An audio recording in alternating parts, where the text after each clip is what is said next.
ตัวเน่นเผื่อเอ้ยเมื่อคอนเทือนตัวทั้งนั้นแหละตัวใดก็ได้น้องไผ่เสียทานให้ป้าว่าวัน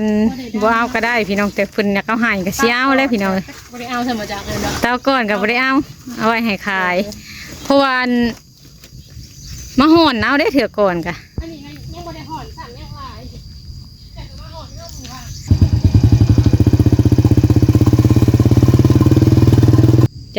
จากก้นกระสอบขึ้นมาคนยิบทานพี่หนามันอยู่นอกพี่ทานไปทั้งหนาเอาไก่เขาคอกก่อนไก่ออกกระน่างมันขาดพี่น้อง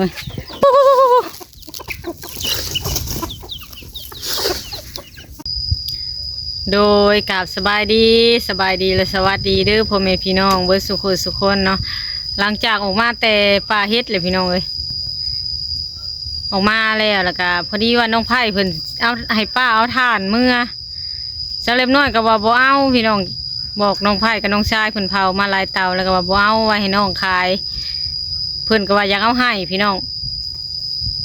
ก็เลยว่าสิเอาศพหนึ่งพี่น้องเลยเสียเมื่อไว้ดังศพหนึ่งพอเฉลมว่าพื้นป้ายั่งอยู่เลยป้าสิบ่เอาป้าว่าแนวนี้แต่เพิ่นก็เลยว่าให้มาเอาได้ก็ให้เอาก็เลยสิเอาเมื่อศพหนึ่งพี่น้องเลยพอดีเพิ่นเอาไว้ให้อยู่ในตูบนี่แหละพี่น้องก็เลยว่ามือนี้ก็สิเอาเมื่อซะลายมือเลยเพิ่นก็เว้าอยู่ก็เลยว่าสิเอาเมื่อศพหนึ่งพี่น้องเลยเพิ่นก็แบ่งให้อ้ายเพิ่นน้ำเนเอามือส่งอ้ายอยู่เฮือนแล้วคือว่าส่งซ้ำศพนี่แหละส่งบาพามีนะแล้วก็ยังให้บาพามีอีกศพหนึ่งบ่ยังพนาเมือนี่ก็เลยว่าให้ชาเล็มน้อยก็เลยว่าเสียศพหนึ่งซะว่าเอาเมื่อไว้ดังพี่น้องชาเล็มน้อยก็ดังพื้นอยู่เฮือนพื้นที่หาตั้งแต่ข้าวดินจัดสรรตามใจเลยพี่น้องเลยก็ยังบ่ทันบกพอครึ่งอยู่ดังมาตั้งแต่หึงเลยพี่น้องตั้งแต่ช่วงหามาเพื่อแหละก็ดังเลยแต่ก็น้องไผ่เอาให้เลยก็เสียเอาแต่ก่อนก็มาห่อนเอาอะไรพี่น้องมาห่อนเอาตัวมันหมุนโบได้ขักปันใดแต่เมื่อเถื่อนละศพก็พอได้ดังอยู่ก็เลยว่าเสียเอาซะเพื่อนเอาให้ก็เอาเมื่อไว้ดังก่อนพี่น้องเลยกะเตาก็มีอยู่เตาโล่เตายังเทวเฮือนที่เขาไว้ใช้ดังถ่านแต่ก็บ่ได้ใช้ก็เลยเอาเข้าตารางเตียงไว้เตานั่นน่ะพอดีมื้อนี้เพื่อนว่าให้เอาเมื่อก็เลยเสียเอาเมื่อซะก่อนเอาศพหนึ่งพี่น้องไปพี่จังใดก็ไปเบิ่งไปชมนำกันจิเพิ่นกำลังคนพื้นมาอยู่พี่น้องกำลังสิเผาโตคนพื้นมาอยู่กับยังอีกรถหนึ่งพี่น้องก็ได้ลายเติบเลยแล้วก็เพิ่นไปหามาตื่มอีกแล้วก็กองแล้วก็เผาโตเลยพี่น้องเลยไปหาอยู่หากินน้ำเนเห็ดกะโจ๊ผักพรน้ำเนเพราะว่าเห็ดน้ำทานน้ำพื้นมันกันนักน้ำเนกะมือผักกับผักอะไรพี่น้องเลยเพิ่นกระทามอยู่ได้ทานกะทำนำขนมละตีพอทานที่เพิ่นเห็ดมันก็งามอยู่พี่น้องเลยคนที่ซื้อไปปูนเข็ดอยู่ใกล้ๆเพื่อนชนในเมืองสวรรณเขตแต่ว่าชนเบื้องนั่นเพื่อนก็มาเอาอยู่พี่เพื่อนว่าไปขายเลยลูกค้าเขาย่องเขาบติเลยนะเราก็ว่าคันมีก็ให้มาเอาอีกจะสิมาเอาอีกอะไรย่างอีกรถหนึ่งก็แล้วคนมาไกลหันกับไปหาตัดเอามาตื่มผู้ทานจุเพิ่นอยู่ตูบไปเลยพี่น้องเลยเอาทานก่อนบัดนี้พอดีว่าออกมามื้อนี้เลยก็เสียวเขาเมื่อเลย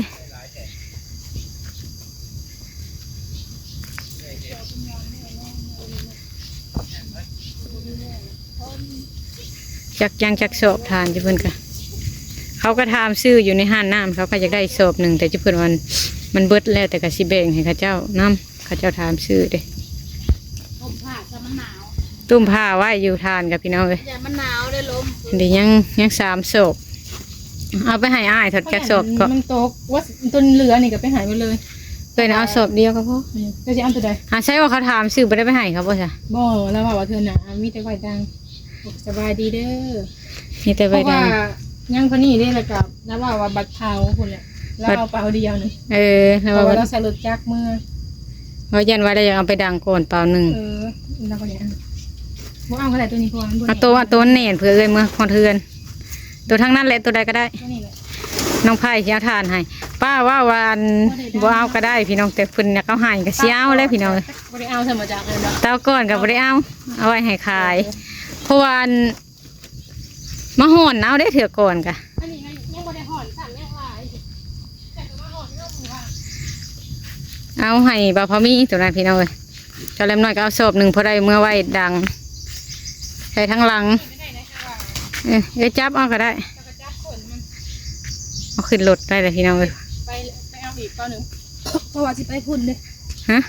สิเอาไปพุ่นเลย เอาไปใส่จะจะสิพาเมื่อพุ่นพอดีเอามือส่งง่ายไปเลยพี่น้องอีกเอาไปสอบหนึ่งบหรือสองไปได้สอบหนึ่งก่อนเพราะว่ามือนั้นเอามือได้แต่จักสอบก็ 3คือได้ 3 สอบมือนั้นเพิ่นเอามือให้อ้ายอยู่เพื่อนให้บ่าวพอมี3 สอบพอได้ดังพี่น้องเลยพอได้ดังบ่ได้ซื้อเพราะว่าพื้นกับจิ้เพิ่นก็หาน้ำกันเลยน้องจิ้เพิ่นนั่นแหละเผาแล้วก็ปั่นกันมือดังน้ำเนยยามถมยามเผาก็เฮ็ดซอยกันพี่น้องเลยตัวนี้ก็หามากกันเอามาแต่เฮือนนี่แล้วก็เสียมาเผาอยู่พี่เพราะว่าอยู่พุ่นมันอึดน้ำพี่น้องถ้าเฮาหดน้ำบ่ได้ทานมันก็บ่งามแล้วก็มีส่วนคือกันในพี่น้องเฮ็ดให้ทานเฮานี่บ่งามมันมุ่นๆลังเถื่อกะลังเถื่อมันลุง่ายเนาะ มันเห็นให้ลูกพ่อ ความหมายน้ำบ่มีแล้วหดมันกับมันเห็นมันลุไว ช่วงที่ว่าเฮ็ดโคมออกเข้าไปเบิดมือเลยมาแล้วก็ขาดครึ่งเพราะมันอยู่ใกล้หมู่เลยแล้วก็ไปเบียก บ่มีไผเบิ่งนะ เวลากวาดแล้วก็คาวไปเลย ถ้าท่านที่มันลุเฮาเบิ่งออกพี่น้องกวาดออกมามันขาวเนาะ มันขาวแล้วก็มันแบบก้อนมันน้อยแบบเพราะว่ามันรู้เลยเอาพดออกก็ได้ตัวขาวๆมันเอาพดน้ำมันก็เศร้าFC เพิ่นยังแนะนำหลายเพิ่นบอกว่าให้เฮ็ดเตาอบแต่ว่าเฮ็ดเตาอบนั้นทานงามเลย งามหั่นแหละ คือเขาเอาดินถมนะงาม แถวบ้านป้านี่เขาเฮ็ดแต่เตาอบได้ทางนั้น เขาสิบ่เฮ็ดแบบนี้เขาเฮ็ดบ่เป็น เตาอบก็ต้องพดน้ำถ้าเฮาบ่พดน้ำมันก็บ่ได้ หดน้ำแล้วก็ได้ลิ้นขี้ตมอีกแบบหนึงแต่ว่าถ้าเฮาก่อโค้งมันไว้แล้วมันสิเผาได้หลายเทื่อ เพราะว่า อยู่ เฮาผัดบ่เคยอะไรก็เลยมาเฮ็ดแบบนี้เลย แถวบ้านนั้นบ้านมักนาวบ้านไก่กันนะเตาใหญ่ได้เถื่อเป็น100 50 มันงามเลยมันเป็นแท่งออกมาเลย แต่ว่ากับบัดเอาลงก็ยากอยู่ อันนี้ กับมันเสี่ยงบางคนก็เห็ดเตาใหญ่หลายเขายันมันล่มทับ แม่นเพิ่นก็ว่าคือกัน กับมันห้อนเอาเข้าไปทางใน แถวนี้น่ะคนเห็ดลายได้คือเก่าล่ะเพิ่นขุดเป็นอัน ช่วยหลายแถวในป่าเนาะเห็นห้อยเพิ่นพุด โดนเติบได้เตาหนึ่งเพื่อเพิ่นสิกวาดตากให้มันเย็นเด้ เราเก่งเพิ่นยังไปหาของกินอยู่เนาะ ทันมาไปกับเด็กน้อยจ้ะ ไปกับเขาให้กันยาพิมพาลูกสาวๆนี่แหละไปนำกันพอดีออกมาหาเฮ็ดเลยพี่น้องกินข้าวกินน้ำแล้วก็สิเอาถ่านเขาเมื่อบัดนี้พี่น้องเอ้ยเมื่อไว้ดัง เจ้าที่ใส่ทางหน้าทางหลังบ่ ทั้งหลังก็ได้ค่ะจับยืดจับเอาแล้วก็ได้เลยนี่น้องไผ่เพิ่นก็สิเอาเมื่อส่งง่ายเพิ่นน้ำนี่ชอบหนึ่งไอเที่ยวกับพ่อเพิ่นเป้าให้เมื่อก่อนผัดสิเมื่อพอดีเมื่อพร้อมกันพ่อเพิ่นเลิกงานกลางเว้นมื้อนี้พี่น้องก็เลยว่ามาแวนี่ไอเที่ยวเลิกโรงเรียนแล้วก็มาแวนี่ก็เมื่อเลย4 โมง พอดีต้มไว้แมลง ได้เฮ็ดกับพี่น้องพอดีน้องไผ่ก็เอาใส่น้ำกันเลยป้าก็เสียไปต้มพี่น้องเอ้ยต้มมื้อแรง มันฝนบ่ตกเนาะมันเลยแบบบ่อยากซื่นเนาะ พนบ่ตกแล้วก็มันกระดอกบ่ใหญ่ปานใด ลายมือ หลายมือเลยที่เพิ่นเผาก็งามอยู่ทานกะทานเฮานอนเลยเฮาลืมเฮาเฮ็ดมันลุมันก็บ่งามทานน่ะพี่น้องเผาอยู่แต่มันลุแล้วบ่เบิ่งน่ะมันก็น้อยทานก็ได้ต้องได้จอบดุหรือว่าหดน้ำได้ก็ความร้อนมันก็สิลดลงแล้วมันสิเฮ็ดให้มันบ่ลุปานใดตามสังเกตเบิ่งนะพี่น้องเพื่อนที่เพิ่นเอามาก็ยังรถหนึงคนก็มือละรถ2รถออกมาไว้พักผ่อนรถน้ำเน่อะไรพี่น้องเลยปล่อยคนมาไปเที่ยวเมื่อบัดนี้ให้เพิ่นเมื่อก่อนเพิ่นก็ยังมาเวหาแม่อยู่ปะชาเล็มน้อยกับพอดีไปหาเฮ็ดในมือนี้บายได้ไหม กินมะกล้วยมาแต่องเฮียนเลยพี่น้องได้เครื่องมาน้ำมาเมื่อสักบ่บันนอนบายลูกบายเอาเมื่อสักเลยทิศหนึ่งให้เมื่อสักเธอหนึ่งบ่บันนอนนะเครื่องที่เอาไปองเฮียนนั่นแหละบอกคนอดเอามื้ออื่นก็พักแล้ววันเสาร์วันอาทิตย์อะไรเป็นพักพี่น้องเลยมื้อปกติก็ไปองเฮียนเพิ่นก็บ่อยากไปลังเผือกะแต่แม่ก็ว่าให้อดเอามันยังอีกมื้อ2 มื้อก็พักแล้วก็ไปคือเก่าก็บ่ได้ให้ดอกนี่แต่สิเอาทานเขาเมื่อก่อนเมื่อพร้อมกันเลยบัดนี้พี่น้องไผ่กับเมื่อพุ่นคือกัน นี่เพิ่นมีเวียกเขาเมื่อพุ่น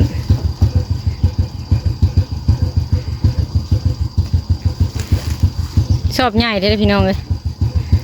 ถ่ายทางหลังบ่บัดนี้หรือสิยื้อเอานี่ไปออกก่อน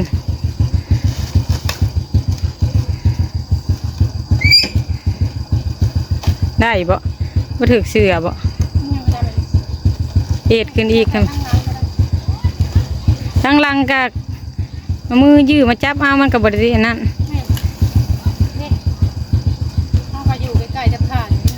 นี่มันก็บ่เปื้อนปานใดคันอันนั้นน่ะเปื้อนเลย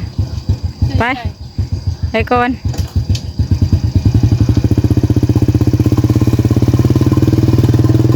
เพิ่นเมื่อเวียกทั้งนั้นเลยเพิ่นก็เอาเมื่อเลยพี่น้องเอ้ยสเลมน้อยก็สิเอาเมื่อ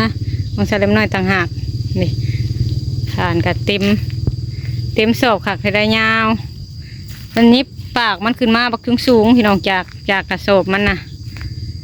จากก้นกระสอบขึ้นมาพุ่นยิบทานพี่หน้ามันอยู่นอกพี่ทานก็งามคักอยู่เพราะว่ามันเป็นตัวนี้ตัวทางท้ายมันนี่มันให้งามพี่น้องเลยเป็นเอาให้แล้วก็เอามื่อไว้ดังชอบนึ่งเลยก็กุ้มโดนเติบแล้วพี่น้องชาเล็มน้อยนะกุ้มได้หงเติบอยู่เพราะว่าดังพื้นน้ำอาศัยเอาไว้ปิ้งหั่นปิ้งนี้ถ้าน้องไผ่บอกให้กับเวลาปิ้งหั่นปิ้งนี้ก็มีตั้งแต่ดังพื้นแล้วก็เคาะเอาถ่านในหั่นเลยนะพี่น้องบัดนี้ก็สิเขาเมื่อก่อนบัดนี้แต่กระตาเฮ็ดน้ำเนได้ถ่านเมื่อน้ำเนมือนี้เอาเพื่อนแล้วก็เฮ็ดเรียกเฮ็ดงานอยู่เพื่อนพี่น้องก็ใส่ทั้งหน้าเลยใส่ทั้งหน้าแล้วก็ในทั้งหลังมันยากกันยื้อจับเลยใส่ทั้งหลังก่อนใส่ทั้งหน้าก่อนแบบนี้ใส่ทั้งหน้า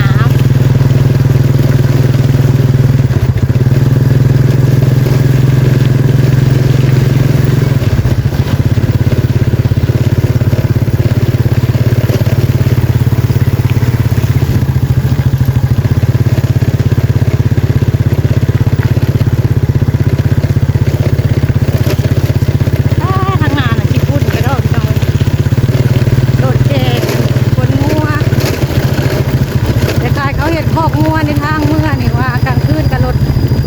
ชิบล้อหลายคุณเจ้า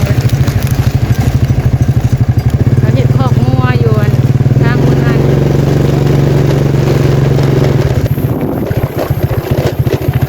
หอดทางเข้าเพื่อนแล้ว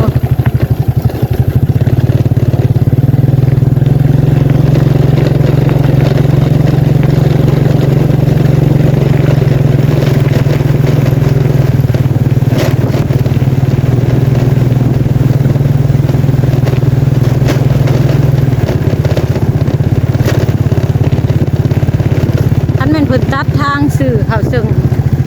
งตูบพอเราซักเชิงเพื่อนสแลมน้อยก็ใกล้เยอะพี่น้องเลยแต่พอออกมาแต่บรรทัดละเข้าทางนั้นละใกล้กันมาแต่พี่เข้าทางนี้ก็ใกล้กันตักอยู่มันบ่ได้ไปไกลมันมีสองทางเข้าสบายกลุ่มมีคนมาทันมาอยู่หลายปะนะตัวนี้ก็ซอดไปใส่เงินแบบว่ามีเลยตัวนี้เขาเจาะไปซอดกันเบเลย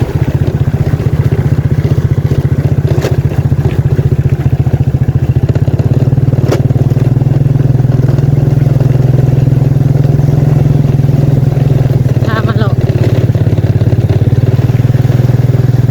พาขี่รถหลอกกุ้งนี่ส่วนร้ายสแลมน้อยกับเที่ยวแต่เส้นนี่พี่น้องแต่พอสู่เที่ยวมาเส้นทางนี้นั่นคือเดิน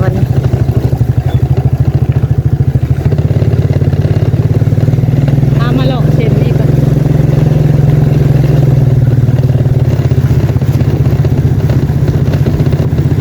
อ้ายสลายขี่รถถีบเส้นเลย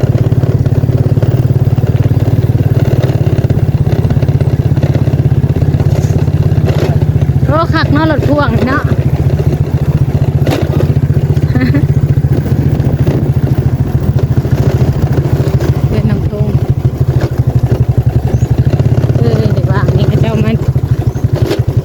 เพื่อนน้องทงนี่เป็นแล้วเขาสิมาอยู่แล้วจ้ะ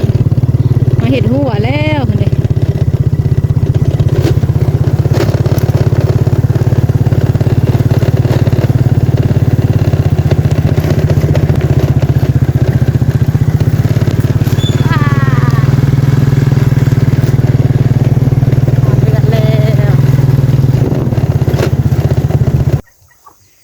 หอดเฮือนเลยพี่น้องท่านเอาเข้ามาจำทานอยู่ข้างนอกเอาไก่เข้าคอกก่อนไก่ออกตะนางมันขาดพี่น้องเดี๋ยวนี้เซเลมน้อยซื้อมาใส่ใหม่กระพังลักตัวใหญ่มาคนนี้เห็ดประตูใส่เพราะว่าสิได้ไข่ออกไข่ข้าวไก่มันกระหูทางเข่ามันก็เข้าง่าย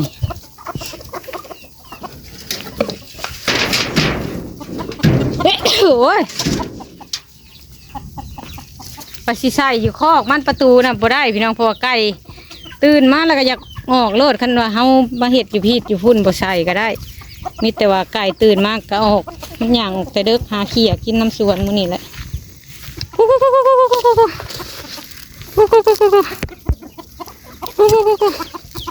ไข่อยู่คอกผมก็มีพี่ทางเข้าอยู่พี่สิเป็นไร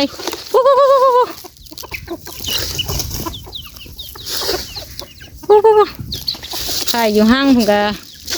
บางอันทางบางห้างก็10 ปลายหน่วย14 15 หน่วยบางห้างก็7 8 หน่วยบางห้างก็10 หน่วยไก่ถ้าเริ่มน้อยมันออกเพราะอันขังมันเพมันขาดมันดอกมันบดทน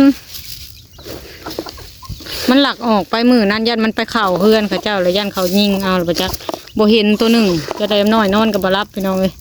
ช้ำตัวหมอกตัวนี้กำลังขึ้นสาวคู่กับตัวนี้เลยแล้วมันน่าจื้อคู่โตไก่นะแต่ว่ามันออกไปแล้วก็ที่ว่าในใดพี่น้องมันไปอยู่ไปเฮือนเขาเจ้าลังเถื่อกะมันไปน้ำไก่เขาสมมติว่า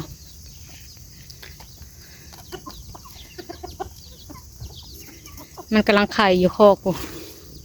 มันสิพาไปเบิ่งตัวอยู่คอกไม่ทำไมเลี้ยงน้องกับสับลาบอยู่แล้วพี่น้องใช้ลำน้อยทางมันมือก่อนแต่บ่ทันเมียนลำอ้อยนี่กะทางเลยมาทิ่มใส่ส่วนไว้ให้ปวกเจาะอะไรให้ไก่กินให้ไก่กินปวกในกกอ้อยทางมือก่อนให้มันเป็นทั้งหน้าเฮือนทั้งนั้นกับทางเบิดเลยกกอ้อยยังแต่กกไม้ที่แบบเอามาปลูกคือก็มังม่วงก็มักสีดาก็มังยมก็ดอกไม้แนวอื่นทางเบิดละให้มันโป่งใหม่ก้อนไม้ก้อนนี้ก็กำลังโป่งให้เริ่มน้อยก็ตัดก็กระดานงานี่เงียบออกก็มักม่วงนี่ก็ติดไปเลยพี่น้องนี่ก็สิไข่เนี่ยไว้อันเห็ดห้างไข่งามันฝนตกหลายเถื่อเป็นไห้เป็นยังก็เอาเขาไปใส่ห้างไข่ก็มักม่วงก็มักสีดาก็ม่วงตัวหนึ่งกับปลูกทั้งเพื่อนครัวพุ่นพวกสีดานี่ตัวนั้นกับกอไผ่เลี้ยงน้องพี่น้องกอนั้นก็ต่อมาหันก็มีก็มักสีดาตัวน่ะก็ม่วงตัวปลูกอยู่นอกพุ่นกายหันก็ได้เท่าได้มาอีบันหน้ามีเบี้ยมันก็มาปลูกยายมาอีกพี่น้องยังปลูกบนปลูกนี่ก็น้องไม้เลี้ยงน้องอีกกอนี่ก็กำลังยามแรงปีหน้านี่30 กินอยู่ดอกพี่น้องเลยบ่เคยได้ไปซื้อเลยก็ไปหาอยู่แต่บางเถื่อเขาก็ไปหาอยู่นอกน้ำเขาไปเบิ่งทางในก่อนวันนี้พี่น้อง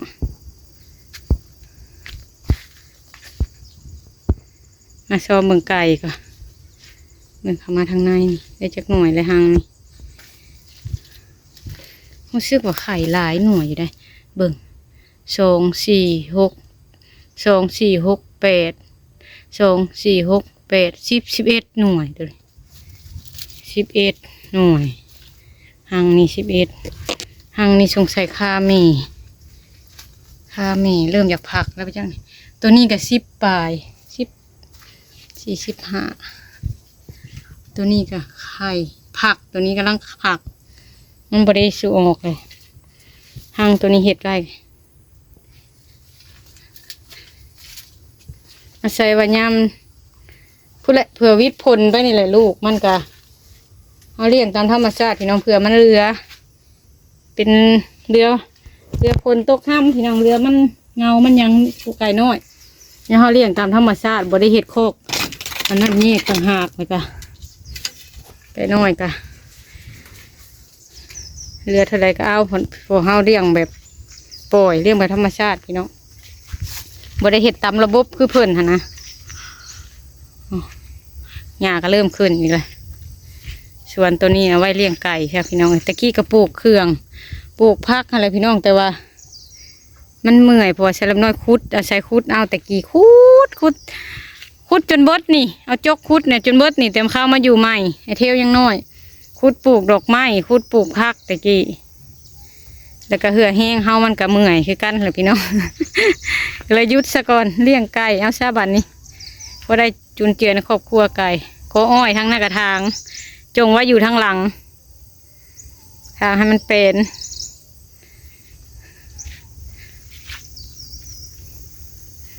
ส่วนขอกไก่พี่น้องทาไก่ลายๆขึ้นมาในจักหน่อยเลยอันขังมันเพมันโหดขึ้นไก่แล้วมันออกมันสิว่าอะไรกันยังข้างค่าอยู่พี่น้องใช้เล็มน้อยก็ได้เงินกระจับพูดวิดพี่ช่วงนี้ก็ลูกไปเข้าโรงเรียนน้ำอีกก็อยากให้ลูกเข้าโรงเรียนหาเงินถ่ายคลิปนี่พี่น้องจังได้ก็ฝากเป็นกำลังใจนี่เด้อพี่น้องเด้อเพื่อวิทย์นี่วิทย์ศิลป์ปีหน้าเพื่อพี่น้องจังได้ก็เป็นกำลังใจให้หน่อยเด้อบ่ได้ขอยังลายพี่น้องขอแต่เบิ่งคลิปให้บ่ความโฆษณาสำนี้ก็ถือว่าช่วยใช้เล็มน้อยเลยพี่น้องเลยใช้เล็มน้อยก็อาศัยถ่ายคลิปด้วยเหือด้วยแห้งตัวเองหรือว่าหาอยู่หากินก็ถ่ายคลิปนำแบบนี้เลยพี่น้องไปเฮ็ดเวียกน้ำนองน้ำนุ่งมันนี่ก็ซอยกันก็ถ่ายคลิปนำพี่น้องอันนี้ก็เป็นการหาเงินคือกันพี่น้องเลยพอได้ตื่มได้แถมกันมือละเล็กละน้อยตื่มกันแนวอื่นนำพอได้มีแนวคลองซื้อผิกเกลือเป็นนัวคือว่าเลยพี่น้องอย่างใดก็ขอบคุณทุกท่านที่ให้กำลังใจด้วยพี่น้องเด้อตัวใดก็แล้วหนีแล้วซินเบิดผู้ใดจักย่ามใดอย่างสิเฮ็ดตื่มหัวหาวกะอยากที่คานเอ็นตัวน้อยทั้งเทิงมันนี่แหละอันวิทย์นี่วิทย์ซินผู้ใดปีหน้ากะกลางปีหน้าผู้ใดพี่น้อง อย่างชีวิตอย่างชีว่างนี่พอสับเริ่มน้อยก็เอาเงินหวยมาผ่อนดินอาศัยไว้ได้หลายตอนนั่นแหละพี่น้องอดทนสู่ถึงเงินเดือนพอไอเที่ยวออกมากะ